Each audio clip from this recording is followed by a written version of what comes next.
یہ اس سے تعلق رکھتے ہیں، جو تعداد میں گزشتہ 2 فرقوں سے بہت کم ہے، بہت کم ہے، اور ان کے عقائد نصارہ کے فرقے جو پروٹسٹنٹ ہے ان سے متعلق یعنی جڑتے ہیں، اور تقریباً سیم انہی کے عقائد و نظریات یہ اپنانے والے ہیں، جن کی تفصیل آگے آ رہی ہے۔ جو نصارہ پروٹسٹنٹ ہیں ان کی تفصیل آگے آ رہی ہے۔ اس کے بعد دوسرا فرقہ ہے یعقوبیہ۔ یعقوبیہ فرقہ جو ہے یہ سریانی ہے، سریانی نصارہ ہیں جو اکثر عراق، سوریا جس کو سیریا بھی کہتے ہیں، یہ شام میں موجود ہیں، پھیلے ہوئے مختلف علاقوں کے اندر، اور یہ بھی اقباط کی طرح 3 گروہوں میں بٹے ہوئے ہیں، یہ بھی اقباط کی طرح 3 گروہوں میں بٹے ہوئے ہیں۔ یعنی آپ سے اگر پوچھا جائے کہ یہ جو یعقوبیہ ہیں ان کے 3 فرقے کون سے ہیں، تو جیسے ہم نے اقباط کے بنائے ہیں اسی طرح ان کے آپ نے بتانے، جیسے اقباط آرتھوڈاکس، اقباط کیتھولک یا کاتھولک، اقباط پروٹسٹنٹ، یہ 3 جیسے ہم نے ان کے فرقے بنائے ہیں نا، آگے تینوں گروہوں کے بھی 3 بنیں گے، یعقوبیہ آرتھوڈاکس، یعقوبیہ کیتھولک یا کاتھولک، اسی طرح یعقوبیہ پروٹسٹنٹ، یہ 3 فرقے جو ہیں ان کے اسی طرح بنائیں گے۔ اسی طرح آگے ارمن جو ہیں، ارمن یہ ارمینیا سے ہے، ارمینیا علاقہ جو سیدنا عثمان بن عفان رضی اللہ تعالیٰ عنہ کے دور خلافت کے اندر فتح ہوا، یہ ترکی کے قریب ہے،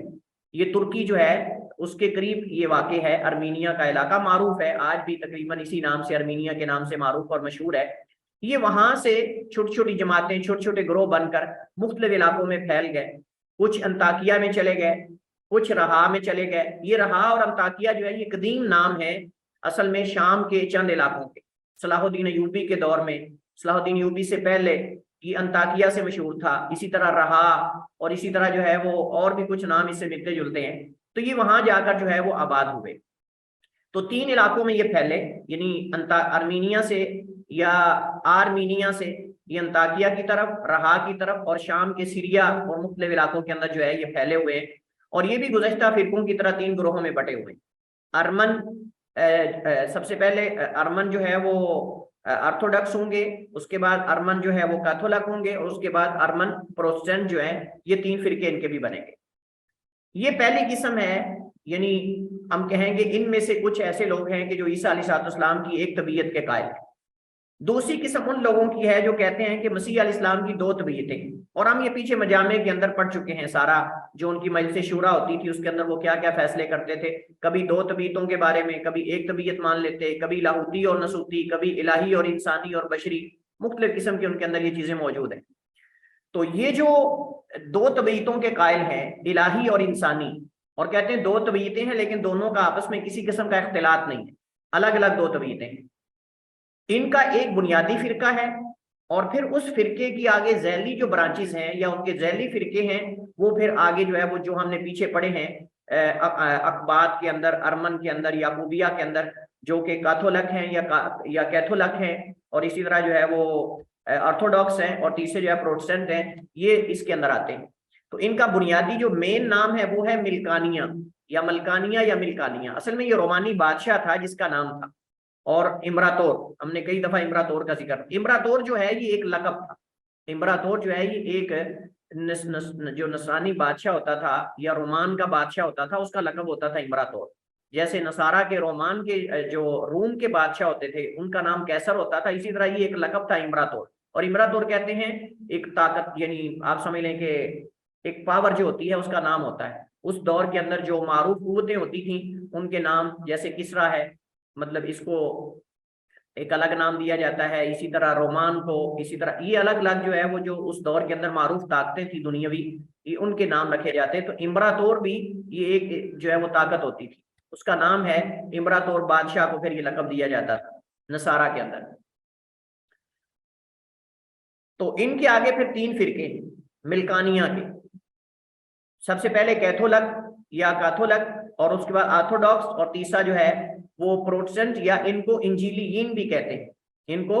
انجیلیین بھی کہتے ہیں۔ انجیلیین کیوں کہتے ہیں؟ کیونکہ یہ انجیل کی زیادہ رسپیکٹ کرتے ہیں، اس کا زیادہ احترام کرتے ہیں، تقدیس کرتے ہیں دیگر فرقوں کے مقابلے میں، اور بلکہ دیگر جو فرقے ہیں وہ انجیل کو عوام کے لیے پڑھنے کو جائز نہیں سمجھتے، لیکن یہ کہتے ہیں کہ انجیل کو پڑھنا چاہیے، اس پہ تدبر کرنا چاہیے، غور و فکر کرنا چاہیے۔ اور بھی ان کے کچھ عقائد ایسے ہیں جو نصارہ سے مختلف ہیں، جو آپ سمجھ لیں کہ ان کے خلاف ہے۔ تو ہم ان کا ہر ایک علیحدہ علیحدہ تعارف کرتے ہیں۔ سب سے پہلے کیتھولک یا کاتھولک یا کاتھولک، ان کا ہم تعارف کرتے ہیں۔ یہ جو کیتھولک فرقہ ہے نصارہ کے فرقوں میں سے، یہ بابا روم کے پیروکار۔ بابا روم کا مطلب ایک جو پادری ہوتا تھا ان کا بڑا قسیس، جس کو بابا کا لقب دیا جاتا تھا، باقی سارے جو پادری ہیں وہ اس کے تابع ہوتے تھے۔ باقی سارے کنیسے، یعنی جو تمام کنائس کا، کنیسوں کا بڑا ہوتا تھا، اس کو بابا کہتے تھے۔ یعنی جس نے بادشاہ امراطور منتخب کرنا ہے یا بادشاہ منتخب کرنا ہے، جتنے بھی بڑے بڑے نصارہ کے فیصلے ہیں یہ بابا نے کرنے تھے۔ اور ہم نے پیچھے مجامع کے اندر پڑھا تھا کہ ایک ایسا مجمع بھی ہے جس کے اندر یہ فیصلہ طے ہوا تھا کہ جو بابا ہے روم کے اندر، اس کو معصوم مانا جائے گا، اس کو معصوم یعنی غلطیوں سے معصوم مانا جائے گا۔ وہ جو بھی کرے گا وہ شریعت ہے، وہ جو بھی کرے گا وہ حق اور سچ ہے، وہ کبھی غلطی کر سکتا ہی نہیں، معصوم ہے، جیسے نعوذ باللہ انبیاء معصوم ہوتے ہیں۔ تو یہ جو فرقہ ہے کئی چیزوں میں نمایاں ہے دیگر فرقوں سے۔ سب سے پہلے ان کے ہاں روح القدس کا فیضان اب اور ابن دونوں سے ہوا ہے۔ جیسے ہم پیچھے ہم اس کی وضاحت مجامع کے اندر پڑھ چکے ہیں کہ کچھ ان میں ایسے ہیں جو کہتے ہیں کہ روح القدس جو ہے اس کا فیضان اب اور ابن سے ہوا ہے۔ اور اسی طرح اس فرقے کی نمایاں خوبی یہ ہے کہ ان کے ہاں خون اور گلا گھٹنے سے مرنے والا جانور کھانا حلال ہے، جبکہ دیگر فرقوں کے ہاں یہ جائز نہیں، جیسے ہم تفصیل اس کی پہلے پڑھ چکے ہیں، صرف اس وقت اشارے میں کر رہا ہوں۔ ان کے ہاں بابا فاتقان، یہ علاقہ ہے فاتقان، یہ قوت ہے، یعنی ایک سلطنت اور قوت، یہاں بابا جو بابا ہوتا تھا ان کا، اس کا ہولڈ ہوتا تھا۔ بابا ہی کہیں گے اس کو، چاچا ہو یا بابا ہو یا جو بھی کہہ لیں اس کو۔ تو ان کے ہاں جو بابا ہوتا تھا وہ فاتقان کے علاقے کے اندر اصل میں ہوتا تھا، اصل پاور جو ہے وہ طاقت وہاں ہوتی تھی۔ تو ان کے ہاں بابا فاتقان ہی تمام کیتھولک کا سربراہ ہے، بڑا سربراہ وہی شمار کیا جاتا ہے، دیگر نہیں مانتے اس کو۔ ان کے ہاں طلاق مطلقاً حرام ہے۔ ہم نے پیچھے پڑھا تھا کہ نصارہ کے ہاں جو طلاق ہے وہ ایک صورت میں جائز ہے، وہ یہ ہے کہ بعض فرقوں کے ہم نے پڑھا تھا کہ اگر کوئی زنا کر لیتا ہے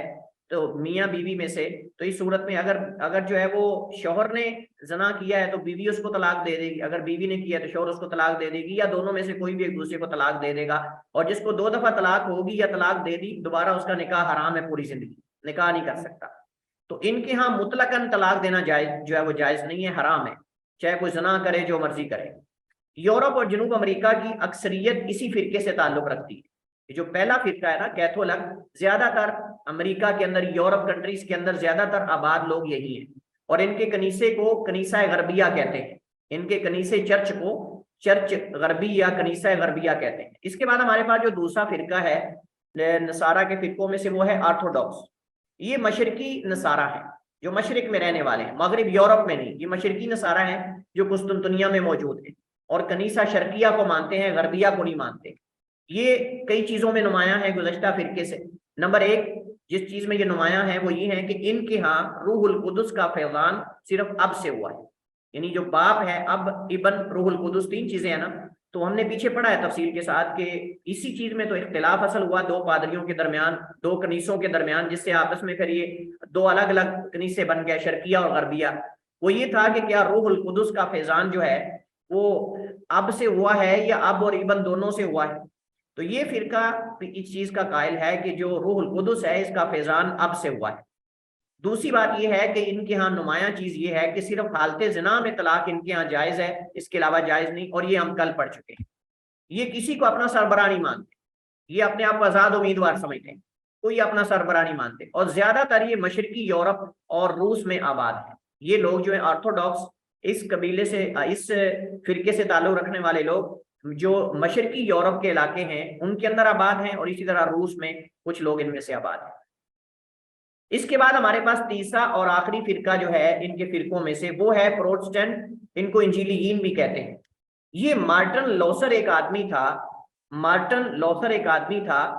اس کے پیروکار ہیں، جو 16ویں صدی کے شروع میں المانیہ میں ظاہر ہوا، اور اس کا دعویٰ اصلاح کنیسہ تھا۔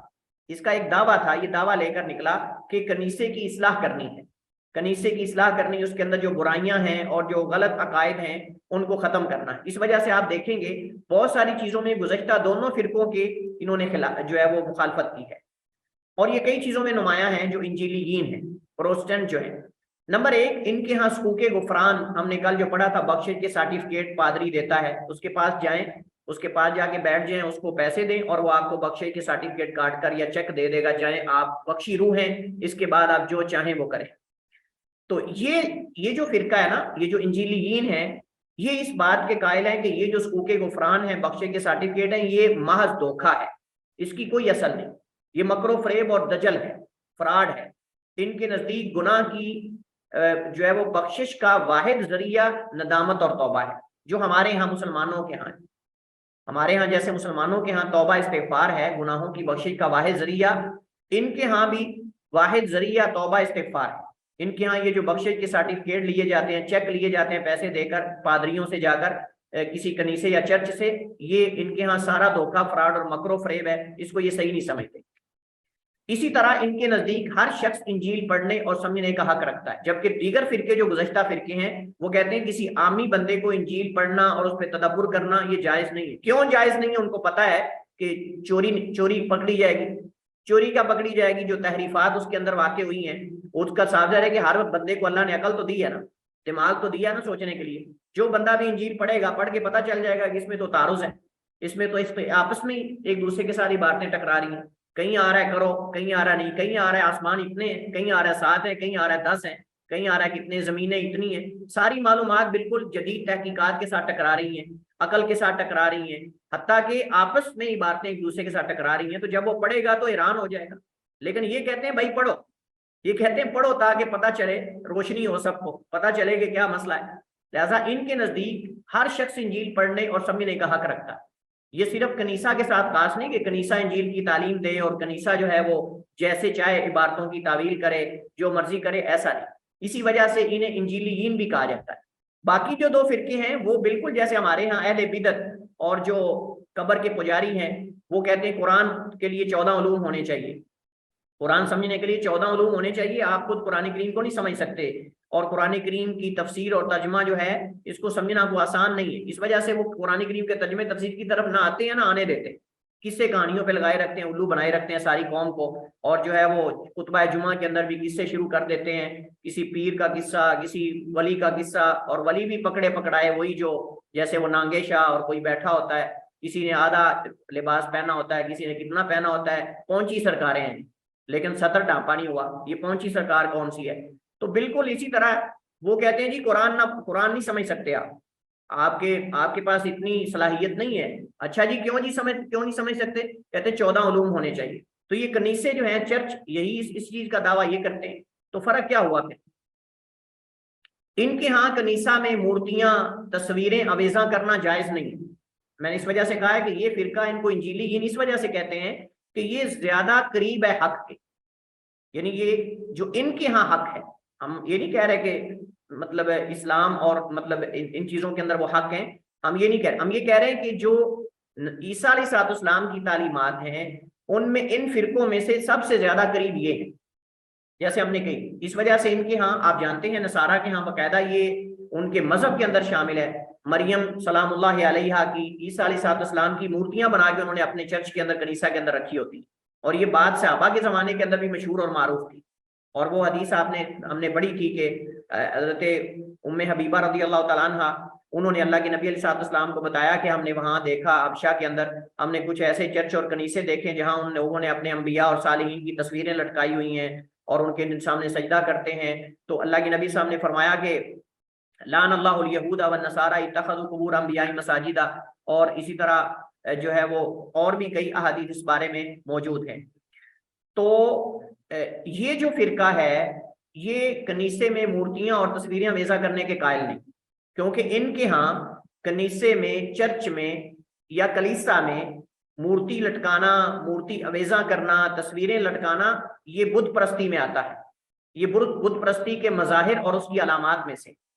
اسی طرح ان کے ہم نے پیچھے پڑھا تھا کہ وہ رہبانیت، وہ کہتے ہیں جو راہب ہے، رہبانیت ہے، اس کے اندر شادی کرنا جائز نہیں،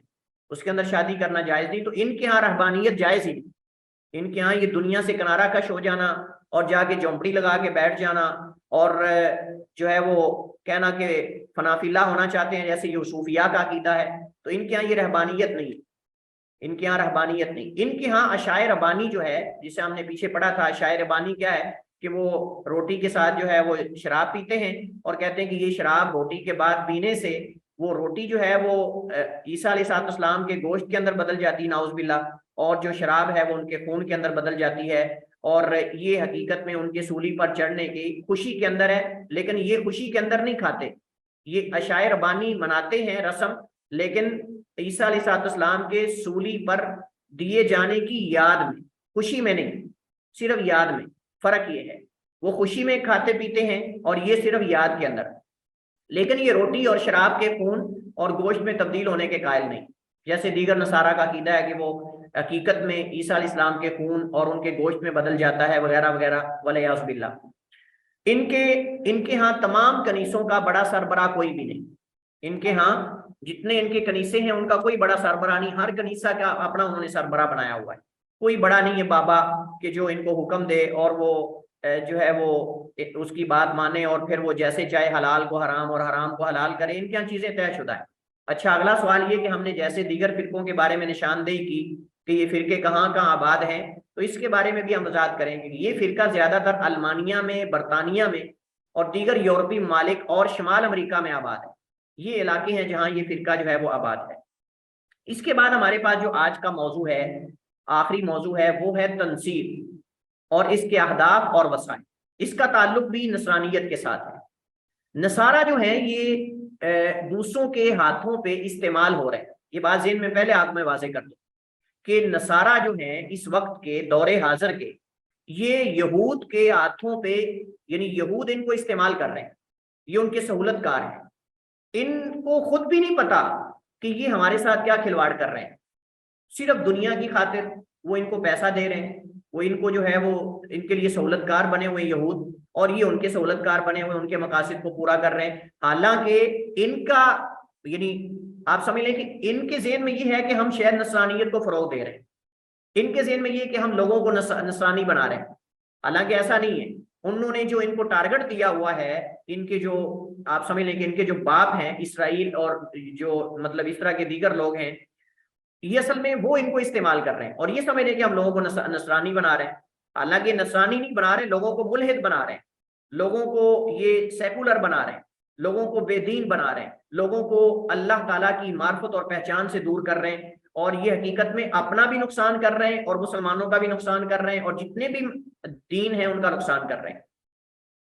جیسا کہ ہم اس کو واضح کریں گے۔ اور یہ حقیقت میں تنصیر جو ہے، جس کو عیسائی مشنریز ہم کہتے ہیں، ہمارے پاکستان کے اندر مسلمان اس کو عیسائی مشنریز کا نام دیتے ہیں،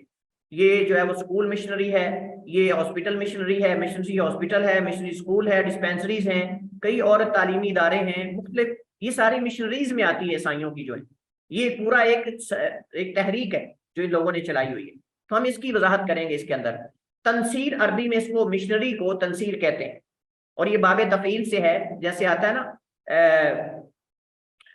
صرف یصرف تصریف، اسی طرح نصر ینصر تنصیر، کسی دوسرے کو عیسائی بنانا،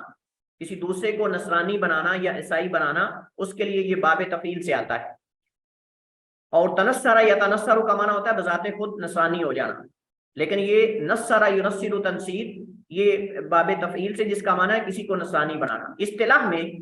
تنصیر کسے کہتے ہیں؟ مخصوص انداز میں، مخصوص وسائل کے ذریعے لوگوں کو نصرانیت کی دعوت دینا، یہ تنصیر ہے،